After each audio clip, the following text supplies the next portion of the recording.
বন থেকে ঘুরে আসি। বাড়িতে যে গরম, বাড়িতে থাকাই যাচ্ছে না। আচ্ছা ঠিক আছে রে মা, যা। ঘরে সত্যি অনেক গরম।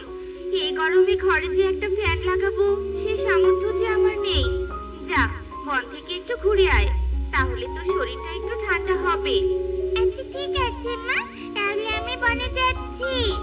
এরপর টুকি বনে চলে যায় আর বনে গিয়ে দেখতে পায় কনক ও পারুল আইসক্রিম খাচ্ছে।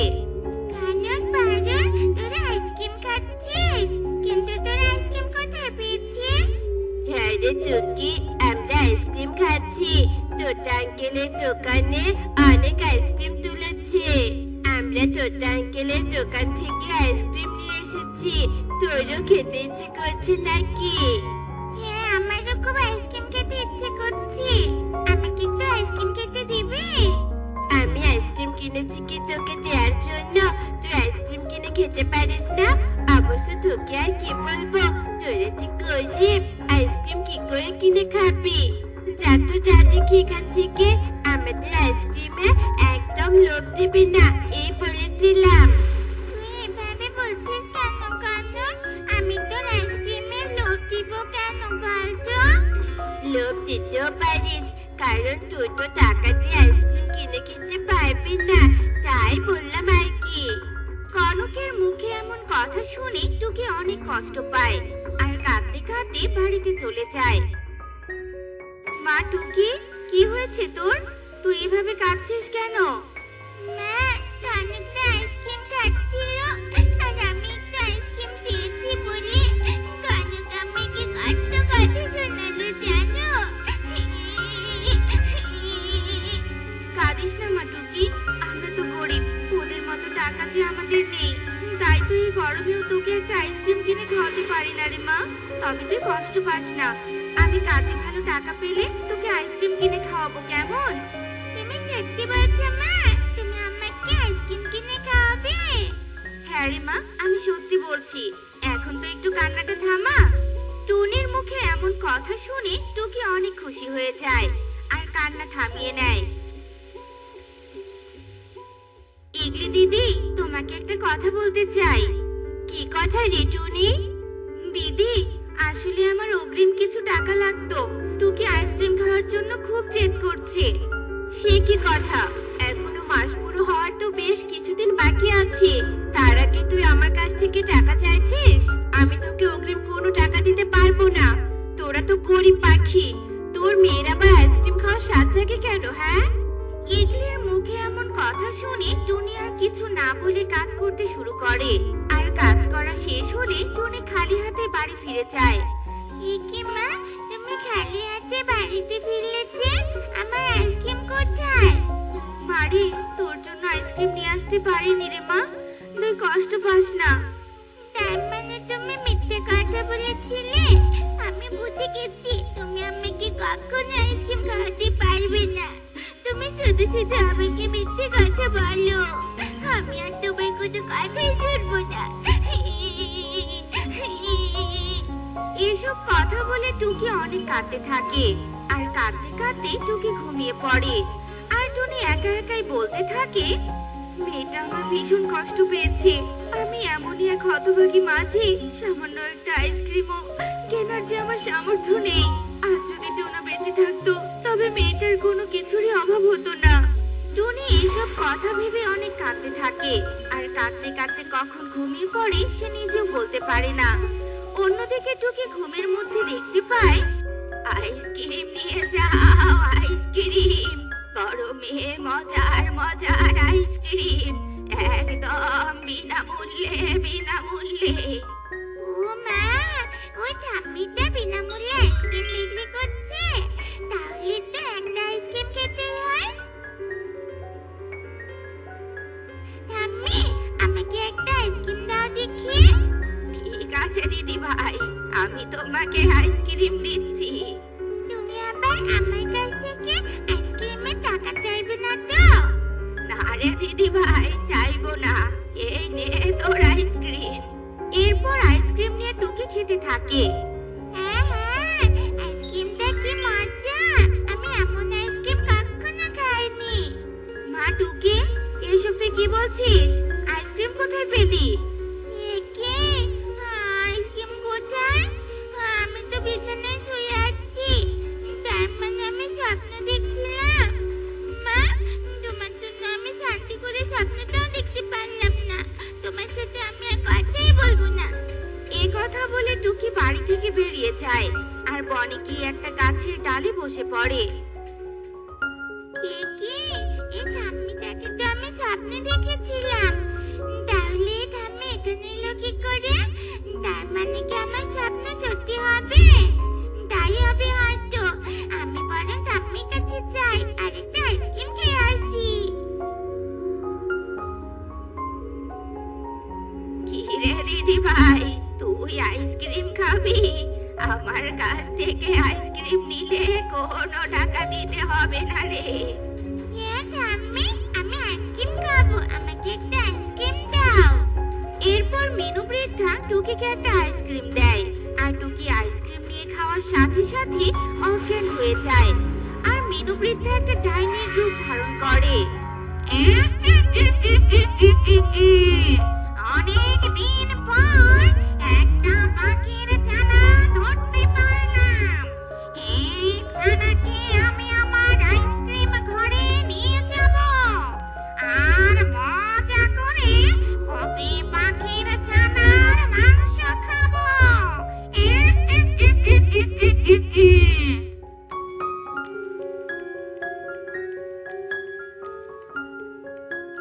কি ব্যাপার, সকাল গড়িয়ে বিকেল হয়ে গেল, কিন্তু টুকি এখনো বাড়িতে ফিরছে না কেন? টুকির আবার কোনো বিপদ হলো না তো? মেয়েটা আমার উপর রাগ করে কোথায় যে গেল? না না, এবার মনে হচ্ছে কিছু একটা করতেই হবে।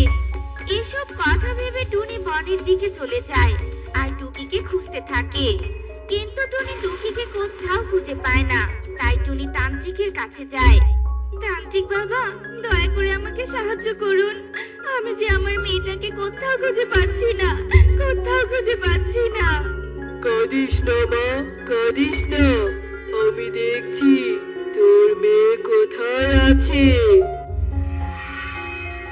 মারে, তোর মেয়েকে এক দুষ্টু ডাইনি আইসক্রিম ঘরে বন্দি করে রেখেছে। তান্ত্রিক বাবা, এসব আপনি কি বলছেন? টুকিকে ডাইনি বন্দি করে রেখেছে? এখন তাহলে আমি ডাইনির হাত থেকে টুকিকে কি করে রক্ষা করব? মারে, ওই ডাইনি অনেক শক্তিশালী ডাইনি। ওকে মারা অত সহজ হবে না। তবে কিছুক্ষণের জন্য ওই ডাইনিকে নীল আপেল খাইয়ে ঘুম পাড়ানো যাবে। তার মধ্যে ওই আইসক্রিম ঘর থেকে তোর মেয়েকে উদ্ধার করতে হবে।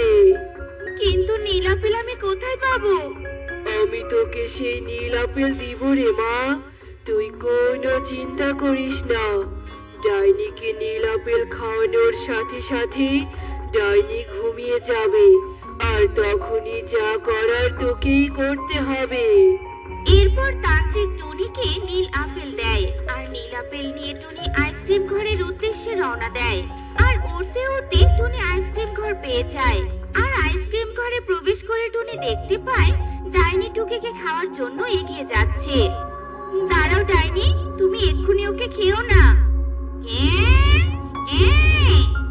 আমার আইসক্রিম ঘরে প্রবেশ করেছে? আমি তোমার আইসক্রিম ঘরে প্রবেশ করেছি। আমি শুনেছি তুমি নাকি এই গরমে আইসক্রিম ঘরে বসে কচি পাখির ছানা খেতে ভীষণ পছন্দ করো। তুই ঠিক শুনেছিস। এখন এই কচি পাখির ছানাটাকে আইসক্রিম ঘরে বসে মজা করে খাবো। কিন্তু তুই কেন এসেছিস? আমি এই নীল আপেলটা তোমার জন্য নিয়ে এসেছি। এই আপেল খেলে তোমার মুখের স্বাদ আরো বেড়ে যাবে। তখন তুমি মজা করে কচি পাখির ছানা খেতে পারবে। তুই সত্যি বলছিস? এই আপেল খেলে আমার মুখের স্বাদ বেড়ে যাবে? তাহলে এই আপেল তো খেতেই হয়। এরপর টুনি ডাইনিকে নীল আপেল খেতে দেয় আর নীল আপেল খাওয়ার সাথে সাথে ডাইনি ঘুমিয়ে পড়ে আর টুনি টুকিকে নিয়ে সেখান থেকে পালিয়ে যায়।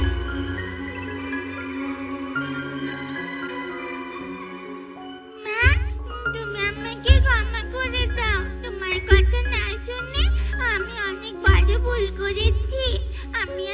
কখনো এমনটা করবো না। সবসময় তোমার কথা শুনে চলবো মা। ঠিক আছে রে মা, আমার কাছে আর ক্ষমা চাইতে হবে না। তুই যে তোর ভুল বুঝতে পেরেছিস, এতে আমি অনেক খুশি হয়েছি। দেখলে তো বন্ধুরা, মায়ের কথা না শুনে টুকি কত বড় বিপদে পড়েছিল। তাই আমরা কখনোই মায়ের অবাধ্য হব না, সব সময় মা বাবার কথা মেনে চলবো। এমনই সব মজার মজার শিক্ষণীয় টুনি পাখির গল্প দেখতে আমাদের পাশেই থেকো। আর গল্পগুলো কেমন হচ্ছে তা কমেন্টে জানাতে ভুলো না কিন্তু। Bye bye. কি একদম এই গাছে হাত দিবি না, এই গাছ আমার, এই গাছে একমাত্র আমার অধিকার আছে। বললেই হলো, মগের মূল্য পেয়েছিস যে তুই যা বলবি তাই হবে? একদম না, এটা আমার গাছ, তাই এই গাছ নিয়ে আমি যাব। এই গাছ আমি কষ্ট করে কেটেছি, তাই এই গাছ আমার। এই গাছের ছায়া পাতা আমার জমিতে পড়ে, তাই এই গাছ পাওয়ার একমাত্র অধিকার আমার। আরে আরে, দূরে ওটা টুনি সুখী লড়াই করছে মনে হচ্ছে। গিয়ে দেখি তো। কথায় আছে, দুজনের লড়াইয়ে তৃতীয় জনের লাভ। চালাকি করে যদি নিজের লাভ করতে পারি তবে তা মন্দ হয় না। আরে কি করছো? দুজনে এমন লড়াই কেন করছো? কি হয়েছেটা কি? আমাকে সবটা বলো। আমার মাথায় অনেক বুদ্ধি, আমি আমার বুদ্ধি দিয়ে তোমাদের সমস্যার সমাধান করে দিব। এই নারকেল গাছটা আমি কষ্ট করে কেটেছি, তাই গাছটা আমি নিয়ে যাব, এটাই তো স্বাভাবিক। কিন্তু কোথা থেকে শুকিয়ে এসে আমাকে গাছ নিতে বারণ করছে, বলছে এই গাছ নাকি সে নেবে। হ্যাঁ, এই গাছ আমি নেব, কারণ এই গাছের ছায়া পাতা আমার জমিতে পড়ে। তোমাদের দুজনের কথাতেই যুক্তি আছে, কিন্তু গাছ তো কেবল একজনই পাবে। আমার মাথায় একটা বুদ্ধি এসেছে। আমি তোমাদের মাঝে একটা প্রতিযোগিতার ব্যবস্থা করছি। যে প্রতিযোগিতায় জিতবে গাছ সেই পাবে। কি প্রতিযোগিতা? এখান থেকে 100 মাইল দূরে একটি আম গাছ আছে। যে ওই গাছ থেকে প্রথম আম নিয়ে এখানে আসতে পারবে সেই ওই গাছটি পাবে। আমরা দুজনেই রাজি। এরপর টুনি আর সুখী দ্রুত উড়ে আম আনতে চলে যায়, আর এদিকে চালাক কাক ভাবতে থাকে, বোকা পাখিরা আমার চালাকি বুঝতেই পারলো না। এই গাছ তোদের দুজনের কারোরই হবে না, এই গাছ হবে আমার। কালু সেই গাছটা নিয়ে ভ্যানে করে সেখান থেকে চলে যায়। আর এদিকে টুনি আর সুখী আম নিয়ে এসে দেখে সেখানে কালু নেই আর গাছও নেই। একে কালু কোথায়? আর এখানে তো গাছও নেই, তবে ওই কালু আমাদের ঠকিয়েছে। আমাদের বোকা বানিয়ে ওই কাক চালাকি করে আমাদের গাছ নিয়ে গেল। একদিন আমরা ওই চালাক কাককে বোকা বানাবো। কেন যে দুজন ঝগড়া করতে গেলাম? এর থেকে দুজনে ঝগড়া না করে ভাগাভাগি করে নিলেই হতো। তুই একদম ঠিক বলেছিস রে সুখী। এদিকে কালু গাছের নারকেল ও গাছ বিক্রি করে বেশ ভালো টাকা আয় করে। বুদ্ধির জোরে চালাকি করে কতগুলো টাকা পেয়ে গেলাম।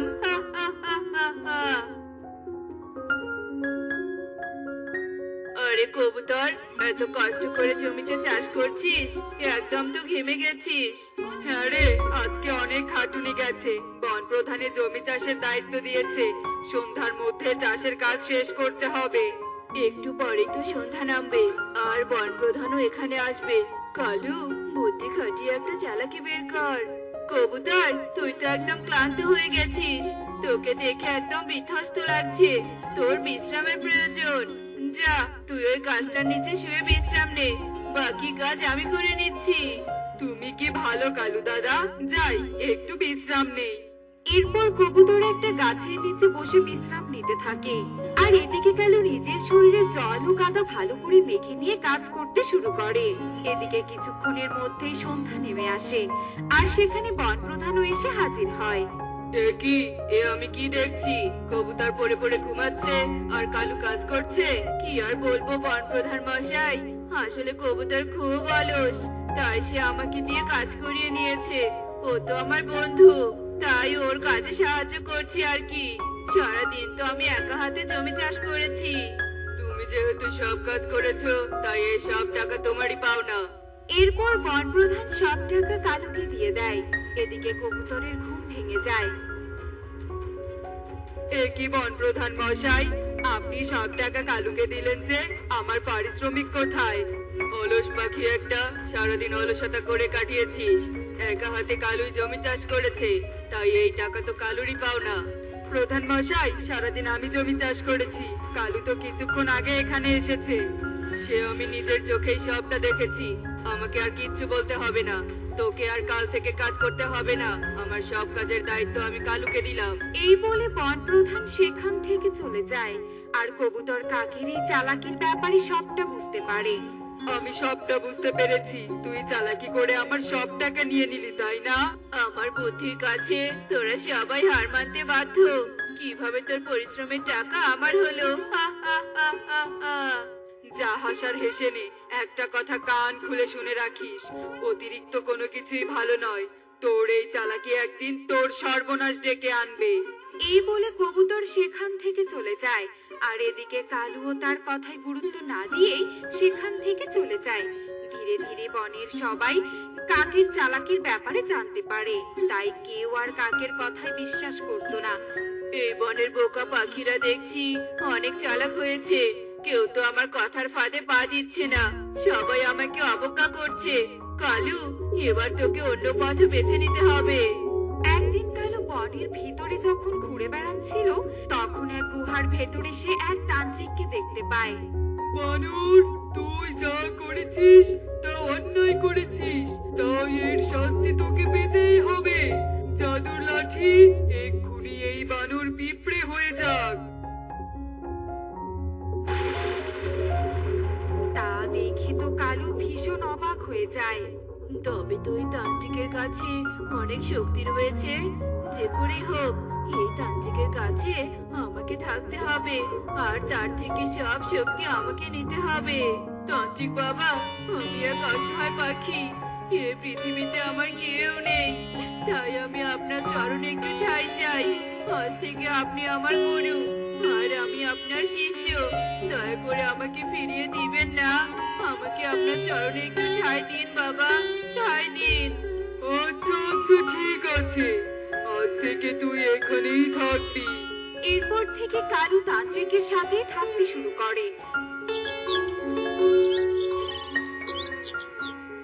বাবা, আপনি আমাকে ছোটখাটো সব বিদ্যাই শিখিয়েছেন, কিন্তু ওই জাদুতন্ত্রটার কি কাজ সেটাই তো শিখাননি। ওই জাদুতন্ত্র দিয়ে কি হয় বাবা? ওই জাদুদণ্ড দিয়ে যে কোনো প্রাণীর রূপ পরিবর্তন করা যায়। ওই দণ্ডের সাহায্যে পিঁপড়েকে হাতি আর হাতিকে পিঁপড়ে বানানো যায়, এমনকি কোনো পশুকেও মূর্তি বানানো যায়। তবে তো এটাই আমার দরকার। একবার যদি ওই দণ্ডটা হাতে পাই, তবে এই পৃথিবীতে আমি রাজত্ব করতে পারবো, আমাকে বাধা দেবার মতো কেউ থাকবে না। বাবা, তবে আমাকে একটু জাদুদণ্ডটা দিন না। না, এই জাদুদণ্ড আমি কাউকে দেই না, এই দণ্ড একমাত্র আমার কাছেই থাকবে। কালু, তোকে তো আমি অনেক বিদ্যাই শিখিয়েছি, তাহলে এই দণ্ডের দিকে একদম নজর দিবি না। এই বাচ্চার তান্ত্রিকটা দেখছি খুব চালাক, কিন্তু আমার চালাকি সম্পর্কে জানি না। একবার শুধু জাদুই দণ্ডটা হাতে পাই, তারপর আমার সব থেকে বড় পথের কাঁটা সরিয়ে দিব। কি রে, কি ভাবছিস? আসলে বাবা, আমি আগে কখনো এমন জাদুই দণ্ড দেখিনি, তাই এই দণ্ডটি স্পর্শ করতে ইচ্ছে করছে। আমি কি একবারের জন্য দণ্ডটি হাতে নিতে পারি? এরপর তান্ত্রিক আর বাধা দেয় না, সে তার জাদু দণ্ডটি কালুর হাতে তুলে দেয়। আমার হাতে এখন জাদুই দণ্ড, হা হা হা হা হা। এই তান্ত্রিকের অনেক শক্তি রয়েছে, ও থাকলে আমি এই পৃথিবীতে রাজত্ব করতে পারবো না, আর এই জাদুই দণ্ড আমার হবে না, তাই এই তান্ত্রিককেই আমার পথ থেকে সরিয়ে ফেলতে হবে। কালু, এবার দণ্ডটি ফিরিয়ে দে। মূর্খ তান্ত্রিক, তুই আমার চালাকি ধরতেই পারলি না, এবার ওই জাদুই দণ্ড আমার হবে, আমি হব এই রাজ্যের রাজা। হা হা হা হা হা। জাদুই দণ্ড, এক্ষুনি এই তান্ত্রিককে মূর্তি বানিয়ে দাও। এ কি, এই দণ্ড কাজ করছে না কেন? কাক, তুই চালাক হলেও বড্ড বোকা, তাই তো লোভের বশে বোকামি করে ফেললি। এই জাদুই দণ্ড তখনই কাজ করবে যখন তুই এর সামনে একটি মন্ত্র বলবি। হা হা হা হা হা। ইয়ে মানে তান্ত্রিক বাবা, আমার ভুল হয়ে গেছে, আমাকে ক্ষমা করে দিন তান্ত্রিক বাবা, ক্ষমা করে দিন। আজ তোর অতি চালাকির ফল তোকে পেতেই হবে। এরপর তান্ত্রিক জাদুদণ্ডের সামনে মন্ত্র বলে আর কালু কাককে একটি মূর্তিতে পরিণত করে দেয়। চালাক কাক তার বোকামির জন্য চরম শিক্ষা পায়। দেখলে তো বন্ধুরা, অতি চালাকের ফল কি হয়। এমনই সব মজার মজার শিক্ষণীয় টুনি পাখির গল্প দেখতে আমাদের পাশেই থেকো। আর গল্পগুলো কেমন হচ্ছে তা কমেন্টে জানাতে ভুলো না কিন্তু।